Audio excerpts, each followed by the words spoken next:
नमस्कार, मैं हूं राजू रंजन दुबे और आप देख रहे हैं नव दुनिया सिर्फ सच। कृषि विज्ञान केंद्र विक्रमगंज रोहतास के परिसर में वरीय वैज्ञानिक एवं प्रधान डॉक्टर शोभा रानी की अध्यक्षता में पीएम कुसुम योजना घटक ए पर आधारित एक दिवसीय जागरूकता कार्यशाला आयोजित की गई, जिसका उद्घाटन agriculture skill council of India से आए मुख्य प्रशिक्षक संजय कुमार सिंह, वरीय वैज्ञानिक एवं प्रधान डॉक्टर शोभा रानी एवं अनुमंडल कृषि पदाधिकारी मधुरेंद्र कुमार द्वारा संयुक्त रूप से दीप प्रज्वलन कर किया गया। उक्त संदर्भ में वरीय अधिकारियों ने क्या कहा, आइए हम उनसे सुनते हैं। हुआ है के विक्रमगंज कार्यालय में उसका मुख्य पर्पस क्या है? हाँ, कृषि विज्ञान केंद्र विक्रमगंज में आज एक प्रशिक्षण कार्यक्रम सह कार्यशाला का आयोजन किया गया है, जो पीएम कुसुम योजना घटक ए पर आधारित है। और इसके लिए हम लोग को शुरुआती निर्देश दिया गया था हमारे कंट्रोलिंग ऑफिस अटारी जौनपुर पटना के द्वारा कि हमें यह प्रोग्राम कराना है। और इसमें agriculture skill council of India के समन्वय से हम लोगों ने यह कार्यशाला आज आयोजन किया। इसका मुख्य उद्देश्य यह है कि किस प्रकार हम किसानों के खेतों पे या तो पड़ती खेतों पे, बंजर भूमि पे या कृषि वाली भूमि पर भी सोलर पैनल की स्थापना करके और हम ऊर्जा का उत्पादन करें। उस ऊर्जा को हम फिर जो संबंधित बिजली विभाग है उसको हम किसान उसको बेच सकते हैं, बेचेंगे, जिससे उनको आर्थिक आमदनी भी होगी, आय अर्जन हो सकेगा और साथ ही साथ ऊर्जा की सुरक्षा भी देश में बढ़ेगी। तो इसी विषय पर यह आधारित था, क्योंकि हम लोग जान रहे हैं सभी लोग कि हमारे देश में या पूरे संसार में भी अगर बात की जाए तो ऊर्जा के जितने भी स्रोत हैं, चाहे कोयला हो या आपके पेट्रोलियम उत्पाद हो, जो भी है वो सीमित हैं और वो सीमित कभी न कभी उनका वो ख़त्म होते जा रहे हैं धीरे धीरे। तो हमें निश्चित रूप से जो अक्षय ऊर्जा का स्रोत है, जिसको रिन्यूएबल एनर्जी सोर्सेज बोलते हैं, जैसे सूर्य की ऊर्जा हुई या हवा की ऊर्जा हुई या समुद्र के पानी की ऊर्जा हुई, इस पर विचार करना अत्यंत आवश्यक है।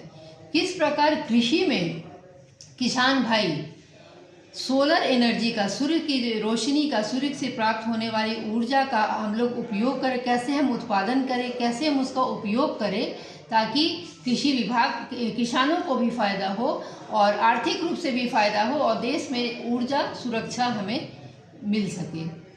इसी विषय पर यह कार्यक्रम आज कराया गया है। आपका शुभ नाम क्या होगा? मेरा नाम है डॉक्टर शोभा रानी, मैं वरीय वैज्ञानिक और प्रधान कृषि विज्ञान केंद्र रोहतास। जो प्रशिक्षण दिया गया, कार्यशाला का जो आयोजन किया गया, इसमें किसानों के द्वारा यह मैंने आपके सामने बात रखा गया कि इतना कॉस्टली खर्च जो लग रहा है, आखिर कहाँ तक ये किसान वहन कर पाएंगे, इसके बारे में आप कुछ बताएं।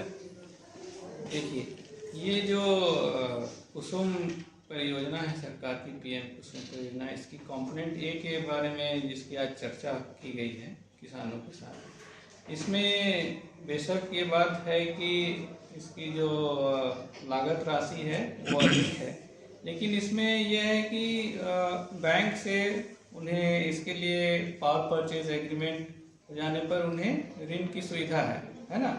और इसमें यह है कि 7-8 साल तक किसानों को थोड़े कम पैसे मिलेंगे इसमें, क्योंकि बैंक जो ऋण जो देगा 70% उसका जो हिस्सेदारी होगी उसमें, लेकिन उसके बाद जो है किसानों को काफ़ी फायदा पहुंचेगा। मतलब कि किसानों की सालाना आय लगभग अगर 1 मेगावाट का वो प्लांट लगाते हैं तो 30 लाख से ऊपर ही उनको आय होगी, यानी 7-8 साल के बाद। लेकिन और उससे पहले उनको करीब करीब 6 से 7 लाख हर साल का फायदा होगा। तो लागत अधिक है, इसमें कोई दो राय नहीं है, लेकिन इसमें फ़ायदा भी उतना ही है। तो इसीलिए ऐसा नहीं है कि इसमें सिर्फ एक किसान ही कर सकते हैं, इसमें फार्मर प्रोड्यूसर कंपनी से जुड़कर कई किसान भी साथ में मिलकर इसको कर सकते हैं। तो किसानों के लिए ये बिल्कुल लाभदायक योजना है।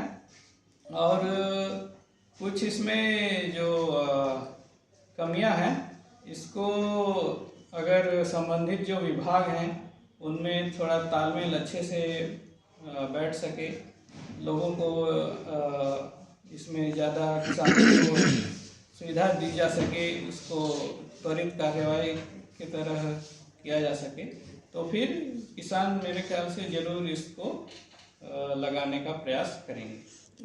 क्या सरकार के पास ऐसा कोई सिस्टम है सोलर ऊर्जा के बारे में बातचीत किया जा रहा है, तो ऐसा कोई माने सिस्टम है कि कम लागत खर्च में किसानों को मिल जाए? देखिए, कम लागत पर जो है वो छोटे छोटे सिस्टम जो हैं वो कम लागत पर किए जा सकते हैं, जिसके लिए बिहार में ब्रेडा को से संपर्क किया जा सकता है। लेकिन क्योंकि ये बड़ी परियोजना के तहत इसको बिजली उत्पादन के लिए हम लोग ये कर रहे हैं, तो इसके लिए थोड़ा बड़ी परियोजना की जरूरत पड़ती है, जो कि कम से कम 500 किलोवाट से 2 मेगावाट तक की परियोजना इसमें होनी चाहिए।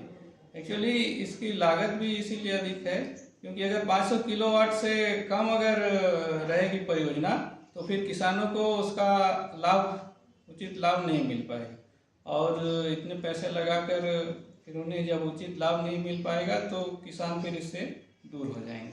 कुछ किसानों के द्वारा ये भी मुद्दा उठाया गया कि कोई भी अगर बड़ा कार्यक्रम करना हो या छोटा कार्यक्रम करना हो, उसमें बैंक से संबंधित ऋण लेने की बात आती है, तो बैंक जो भी बात बोलता है, लेकिन जब धरातल पर आने की बात आती है तो उस वक्त वो हाथ खड़ा कर देता है। तो ऐसी स्थिति में किसान क्या कर सकता है इस योजना से लाभान्वित होने के लिए? देखिए, इसका मुख्य कारण तो ये हो सकता है कि बैंकों को जो कोलैटरल है, यानी कि जब भी लोन लेते समय उनको कोलैटरल की जरूरत पड़ती है, उनको सही उसका आकलन चाहिए होता है ना जी। और उनको जब तक ये भरोसा नहीं आएगा कि ये किसान हमारा पैसा चुकाएगा, तब तक वो आनाकानी करेंगे। तो इसके लिए मेरे ख्याल से कृषि विभाग भी साथ में अगर रहे किसानों के, है ना, उनका साथ दे, क्योंकि जब कोई किसान जाता है बैंक के पास तो वो बिल्कुल नया कस्टमर की तरह जाता है जी। और अचानक से उसको बड़ा लोन दे देना, शायद बैंकों के लगता है कि हम फंस जाएंगे इसमें आगे जाकर, तो इसलिए वो बड़ी राशि के लिए ज़्यादातर आनाकानी करते हैं या उसको मना कर देते हैं। आपका शुभ नाम क्या हुआ? जी, मेरा नाम संजय कुमार सिंह हुआ और मैं agriculture skill council of India की तरफ से इस परियोजना का कुसुम परियोजना ये जो है इसका मैं अलग अलग क्षेत्रों में जाकर इसका जागरूकता फैलाने का प्रयास कर रहा हूँ।